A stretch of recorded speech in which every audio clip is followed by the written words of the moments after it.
Yo, what it do, TV land? What it do, what it do, what it do, what it do, man? We West Coasting today, man. We strictly West Coasting today, man. I'm bringing it on home. And I'm talking to my city, man, Los Angeles. You see what the top, there go your blooper for the day. You see what the top TV land say, subject, man, over there in YouTube world. You see what it say, man. Bonnie Hunter BJ's commentary, man. Los Angeles embarrassments. I'm going to say it again. Los Angeles embarrassments. 2025 gang culture, streets, gangsters, pranksters, and wanksters. I'm going to say it again. 2025 gang culture, pranksters, wanksters, and gangsters, man. Let's talk about it, y'all. Let's talk about it. Let's talk about the bullshit that's going on the internet with all these killers and these gangsters. And I'm not coming on here because y'all already know how I get out and how I do my content, bro. I don't do the sloppiness. I don't do the messy shit. I don't do all the gossiping and acting like a bitch and talking like bitches on here about other men and all that shit. I don't get down. I speak my mind and I keep it pushing. But today I had to come on here, voice my opinion on a few things, give my commentary, as well as teach and educate my youngins out there because they need to know the truth, man. They need to really, really be able to sit down and make a final choice in their lives at 20, 24, 25, 26 years old to 30 years old to 18, man, and make a decision. What am I going to do with my life, man, that I can make it different than my father was, my baby daddy sperm donor was, my uncles, all those who are in the penitentiary with prison life sentences, or those who died on us, leaving no mentorship left behind, no more big homie mentorship. What can I do with my life, man, to change my life up and break this fucking raggedy ass gang cycle, man? Because it's bullshit. This shit is not gangs. And I'm here to speak on it as an original double OG about them Watts Nixon Gardens, a 5-star real general, nigga, a retiree who really put his foot down and smashed, 10 toes down in the streets of this shit, able to come on here and speak from experience. Not some shit somebody he heard, not some shit where he grew up and he heard all the stories. He lived it, was in it, wars after wars, and was able to get up out of it. Y'all stay glued to your seat, man. Don't go nowhere, man. It's your favorite host, CEO Nino Cappucino, a.k.a. Bonnie Hunter BJ, the Breezan, man. Don't go nowhere. You tapped in, you tuned in, you buzzed to your favorite epic, and I mean epic growing podcast show, Rules of Engagement 2025, man. Let's go. I know I ain't been on in a while. I haven't did my lives because I'm all over the place, man, with my film career, man. I'm back into this film aspect of things, man. I'm back on this screen, man. I'm back on this big screen, and I'm finna show my ass, man, because that's where my passion is, bro. But I'm still got to come on here and service my people, man, in this YouTube world. So I ain't forgot about y'all, man. Y'all just bear with me. I'm all over the place, bro. I got so much shit going on, man. So many projects, from my books, you feel me, to TV series, to movies, you feel me, public speakings, man. I'm all over the place, bro, but I love it. Stay glued to your seat. I'll be right back at you. Don't go nowhere. Who that just jumped in, man? King Skrilla, what it do, King Skrilla? I appreciate you, bro. Appreciate you for rocking, bro. Don't go nowhere, y'all. We in the building, TV land. We are in the building. Nemo, what it do, Nemo? East side.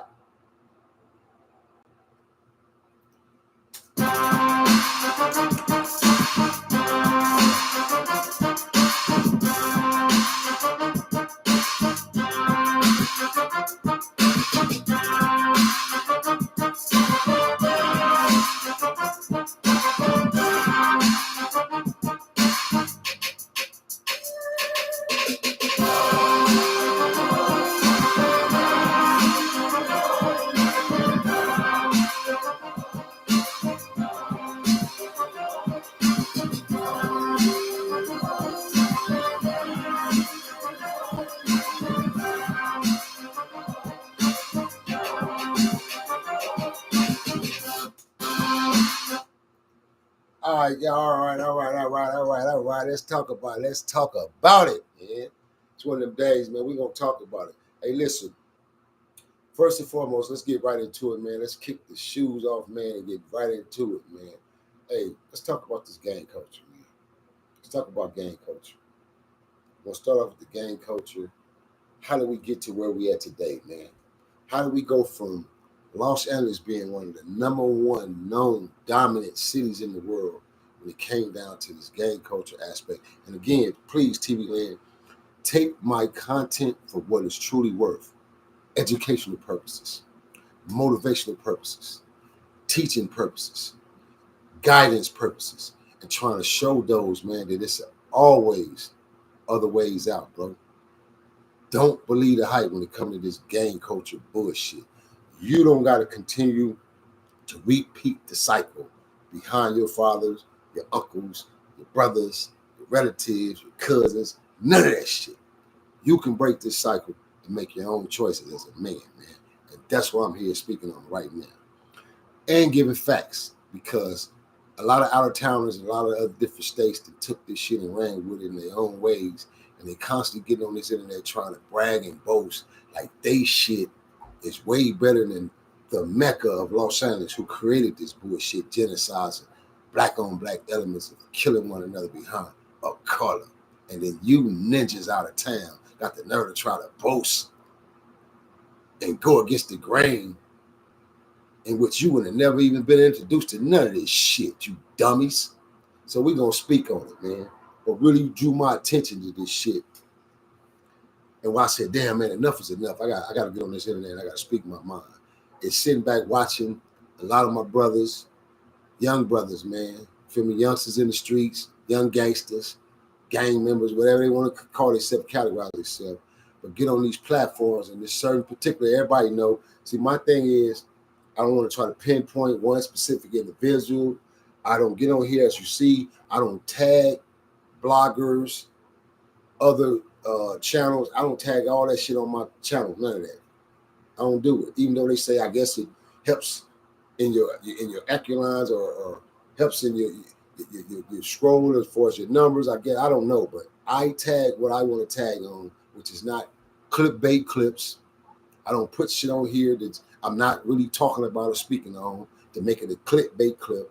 I keep my content strictly professional, A1, original, and creative by me. See, this is the thing that separates me and a lot of other vloggers from a lot of these sucker niggas. The more they start changing these rules and banning this shit down to where you got to really, really be a content creator, y'all gonna see a lot of these dudes disappear off this YouTube world and off this internet. They're gonna be gone back in bum world and back scuffling, trying to make a check, trying to make that $1,000 or that $500 or that $300 or $400 they was making that money on this internet. Oh boy, they're gonna be ass out unless they can come correct and stop taking other people's content, going on another nigga's video, take his video, chop it down, splice it and clip it to certain words that make it controversial. And now you to put that person in a situation, some shit he really didn't even say or she didn't say like that to make y'all content. No, man, they about to shut all this shit down and change the rules up. And I'll be glad when they do it, because that's good. That's good, because you should be able to get on here and create your own freaking content, nigga, if you're a content creator. So let's start off with this. For example, you got cats going on here doing these interviews, get caught up on these particular podcast shows, man. Niggas is strapped with guns and strapped with their heaters and everything, and not even subconsciously aware that, hey, man, do you ignorant niggas know y'all being watched in every form of fashion, especially when you step up into these particular buildings of these podcast shows? You niggas literally think you ain't being watched. Y'all want to keep playing with these police, these alphabet boys, and thinking this shit a game and it's a joke, and you just gangster. Hey, man, I hate to bust you young dumb niggas bubbles, but a lot of your big homies, a lot of your OGs, and OGs like myself, how you niggas think we made it here? How you think we made it from 50 to 60 years old in the game, and some 65 and 70 still fucking living, and these niggas was gangsters? You niggas couldn't even compare to what a gangster was or a gang member. real ones, and still around and still here, bro. How do you think we did it? And survived through the bloody 80s, one of the most massive gang culture wars in history. Ain't an out-of-town war, an out-of-town state, city, no fucking where in comparison with the Los Angeles bloody 80 wars, man. No fucking where on this globe, bro. Unless we talking about Vietnam and the real army and real guerrilla warfare type shit. But when it comes to this street war shit and gang culture, there's not a city in existence can say they had a bloody war consistent of Los Angeles, bro. And again, I don't say that from bragging. I say that from a survival. A general who was in this shit heavy, putting that massive work in and made it out of it, bro. So that's why I said standing from that standpoint. So, man, it's like, look, dudes need to get on this internet and know how to decipher when you're doing an interview and you're speaking on your livelihoods. You need to understand the freaking difference between what's a war story and true factors. You don't come on here talking about your hood and the block and all the shit that's really going on in specifics, and you tell it to a podcaster. And you ain't got a dollar to dime for that shit on top of that. I'm going to speak on that for y'all too, T-Man, and let y'all know how these dumb niggas ain't getting paid. They calling up there, blowing up the stations and asking them, can they get on and can you interview me? They ain't calling these dudes. When the podcasters are interested in you, guess what? They call your phones. Every interview, every major podcast I've been on, my phone got called. I got a message sent to me. We want your story, or we want to sit down with you and do an exclusive interview on you. How much is your ticket? What's your hourly rate? That's how this shit really go from a business perspective. So these dudes don't even get fucking paid. They doing it for exposure and not understanding that at the end of the day, the podcaster is making all the money. And then you're coming on here with the buffoonery and the fuckery, just looking stupider and stupider that the individual manipulate and monopolize and capitalize off y'all, man. And you're supposed to be the young black new generation. You're supposed to be the black generation of today and the future. Come on, man. And I'm not saying this to criticize and put y'all down, bro. I'm just as a real big homie. Blood, Cuz, Crip, Pyru, the whole nine. I'm telling everybody, I'm talking to everybody. Any nigga that's involved is doing stupidness, any nigga that's coming on this internet, and you know you're doing the bullshit interviews, and you speaking on your homies' names out your hood, and you give them specific names, last and first names, and details and shit. Hey, boy, then they got the nerve want to call somebody a snitch. You niggas is the snitches. You niggas is the open book snitches and don't even realize it. Oh, you realize it, but you want to play like you don't realize it. Because niggas be on this pick and choose type shit. See, that's the differential between us coming up in them 70s and 80s to the last of these 90s and us making it out of the game. Real Keyway Crips, Bloods, feel me? And I ain't going to say Pyrus because when I say Bloods, I mean Pyrus, Brims, Swans, we all together because that's how we grew up. I don't know shit about this new millennium separation. Pyru ain't separated from me. Not the ones that I know. Not the ones I grew up with and fuck with and the OGs that I know that respect me and honor me, nigga. And I got a lot of them, nigga, that honor and respect me to the fullest. And they know I was a front liner, head buster, nigga. Me and my homie Rat Dog, rest in peace. Charles Galloway and them, they grew up with the homies. So it's like we never been separated, bro. Them niggas is Bloods. And I'm going to keep saying it, I stand on it. I'm not with that, how they came on here, feel me? And the OG homie kind of created that problem, but I ain't going to put his name out there, and I ain't throwing his name under the bus because I respect him and I know him personally. But at the same time, he know I'll tell him in his face. I get on his head in his face and tell him how I feel in the real. But, bro, ain't no separation when it comes to this shit. Talking about you can't be Pyru or Blood. Nigga, they the same. They the fucking same. And so it's like, us OGs, bro, because we talk. Us OGs, us Bonnaroo real OGs who still in existence, who still have alliance, we talk. We pick them phones up. We holler at each other. We see each other. We hangs out. We still do things, nigga, under the radar. Because we were groomed correctly, bro. It's like, listen, man. When I went on here and I did my interview, man, on one of the major West Coast platforms right now for urban aspect of things, I sit down with Adam 22, bro. And probably my interview, and I did a million plus, and probably counting right now in my views. And the thing about it was, I was reached out to on a professional level. That man kept it all professional with me. I met his terms, he met my terms. They didn't want me to come with entourage or come with none of my homies, none of that. And you feel me? Even with my armed security, they want, it was just that much of a threshold in a sense. So what I did was I told him, check this out, bro. Don't even worry about it, because I'm gonna come one-on-one, mano-a-mano, because that's how we doing this interview. That's how I set up. It's me and you. We don't sit down like me. So when I sit down with this man and I did this interview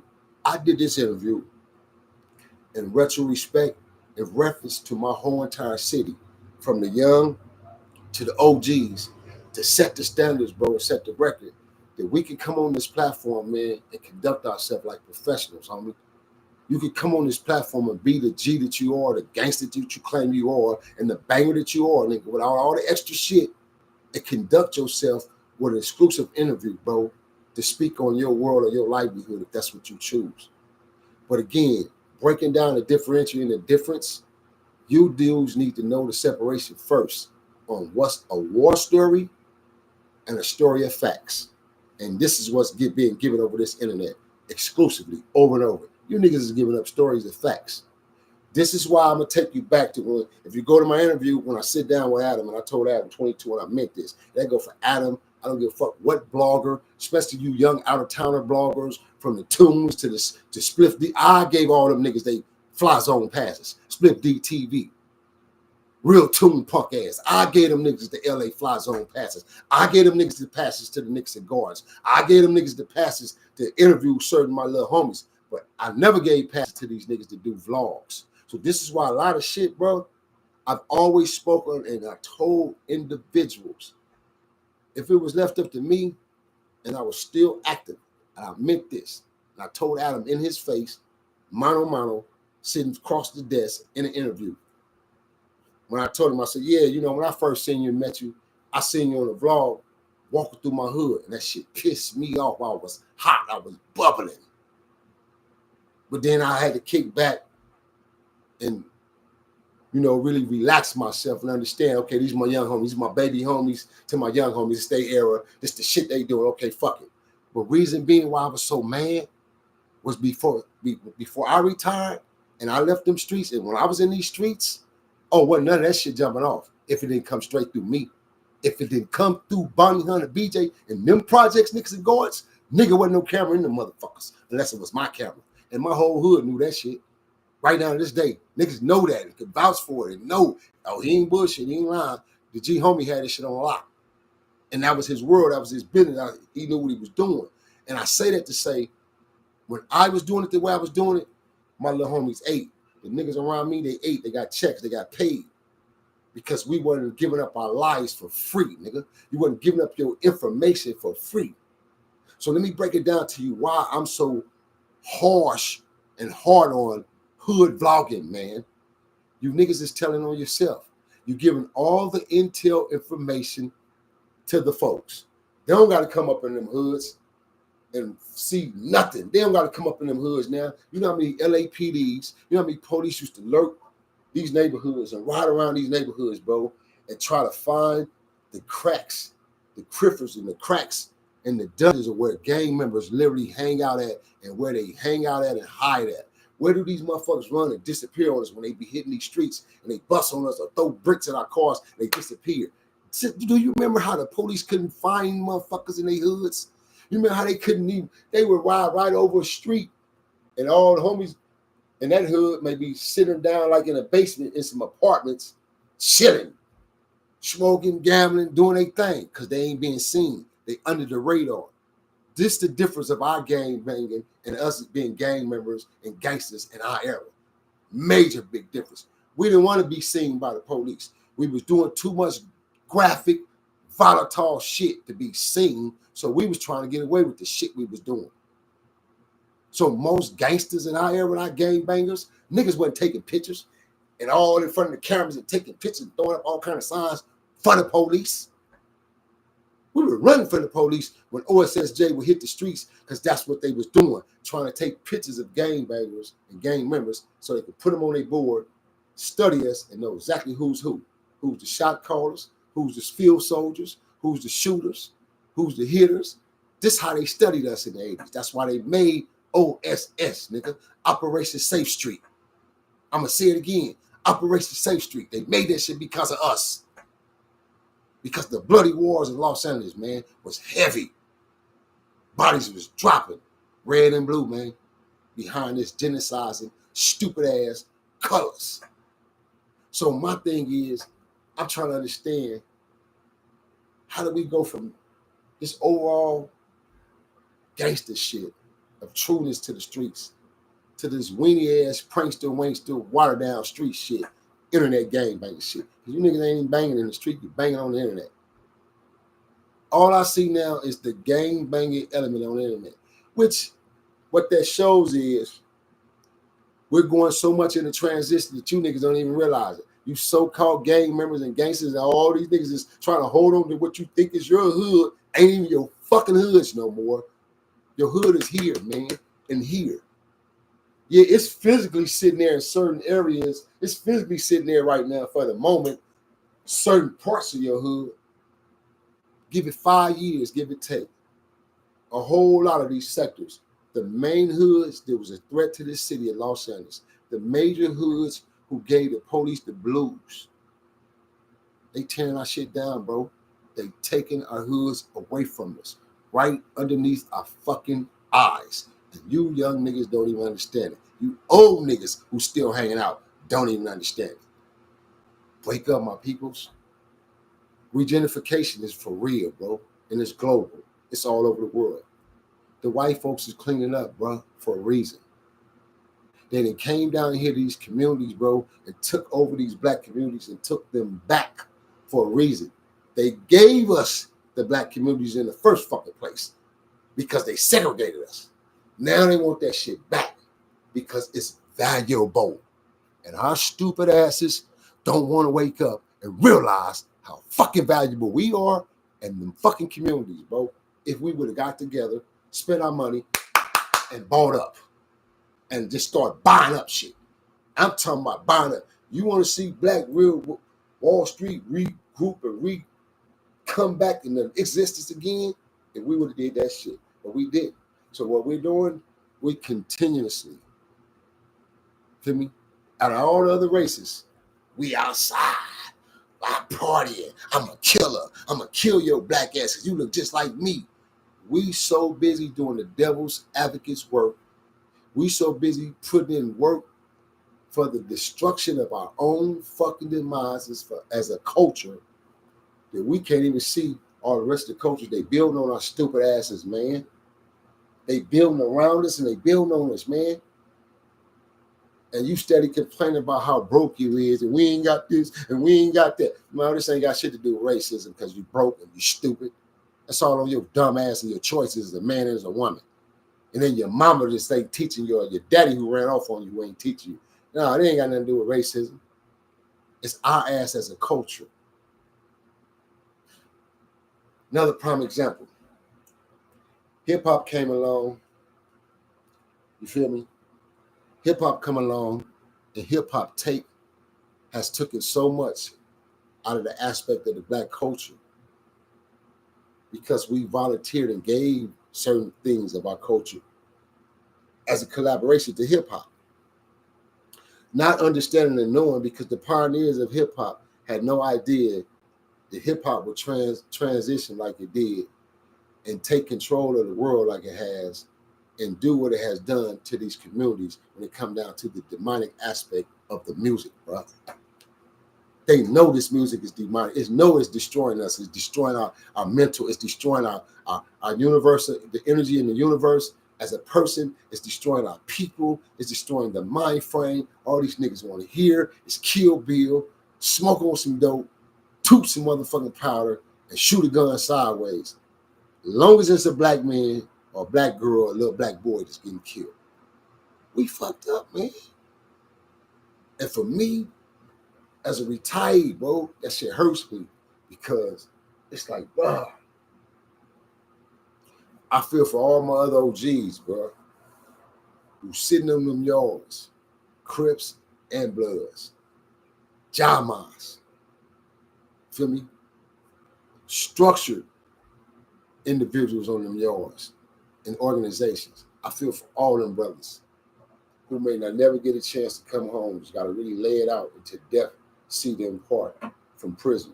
Or to those who did 30, 40 years and they finally getting out.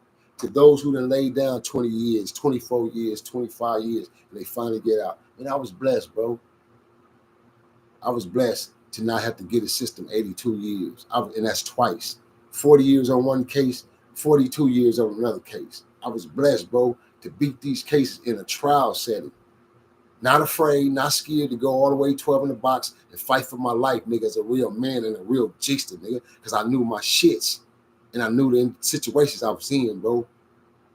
But God put me out of there. He took me out of that shit. And me not even understanding and knowing at this frame of time of a higher power, it's got to be a higher power, bro. I'm a fuck up. I was doomed for either death or death row, or life in prison. So I finally got my third pick. These white folks was finna give me every bit of life in prison. Twice, nigga. Twice. 40 years for one case, 42 for another one. Separate years apart, though, fighting these cases. And I come up out of them, man. So, bro, there's no way I can't give my heart to those who's really listening and those who really understand change and growth and want it, bro, as a youngin'. The nigga, I'm the real big homie who's right here, nigga, speaking of the Crips and the Bloods, everybody, to let these young niggas know, man, don't get caught up in this shit we did, bro. Don't get caught up in this bullshit hype, man. It's a hype. And it's bullshit. Straight up, bro. It's just like, again, speaking in the essence of hip hop. Because the hip hop is so broad and it has so much in controlment of the mindset, our younger generation going into the 2000 millennium, because this didn't start happening until the 2000 millennium. It wasn't going on in the 90s. This is why I say Mexicans need to stop that shit, that lying bullshit, getting on here lying and then trying to go so far now. Even the Mexicans now, they fighting for the nigga word. They fighting for the nigga word. That's our word, nigga. We can say nigga, that's our word. That's how fucked up we are as a culture, bro. And we can't be mad at them motherfuckers. Those who do it. Not all of them, because the Serenos, the Southsides, the real gangsters, the Chicanos, those originals that I told y'all about, they don't get out. They don't even speak the word. It don't even come out their mouth or their vocabulary. They respect us. And they respect it because they still locked into their culture. The young Mexicans of this generation are Mexicans. Those are the kids of the Mexicans who came over here illegal, the immigrants who came over here who started making a life, the path for their life, and then their kids started growing up in the generation of hip hop. Those are the Mexicans we see and dealing with to say the N-word. Feel me? And reason being is because our kids, dumbasses, this was growing up in that era with them in that millennium, opened that door and allowed it and gave it to hip hop. And when they gave it to hip hop, show you how manipulated hip hop is. Slowly but surely, hip hop slick ass threw it out there to other cultures, sprinkled it to other cultures. I'm gonna give you a prime example. I know what I'm talking about. Do y'all remember the time? Let's go back to the 90s, because all your 90 favorite gangster rappers and all your killers in the game, it was so-called killer gangster rappers. Yeah, ask them about LA in the 90s, nigga. Ask them about Los Angeles in the treacherous 90s, how structured we was out here when it came to these streets and the gang culture. Wasn't none of this goofball bullshit. It was structured, straight up. And niggas was getting their money. So the thing being is, hip-hop comes along, and what hip-hop do? They sprinkle the word out there. Now, do you remember when you used to go to concerts in the 90s and you see white people or Mexicans or Spanishes in the audience and they were singing rap songs and the N-word came up?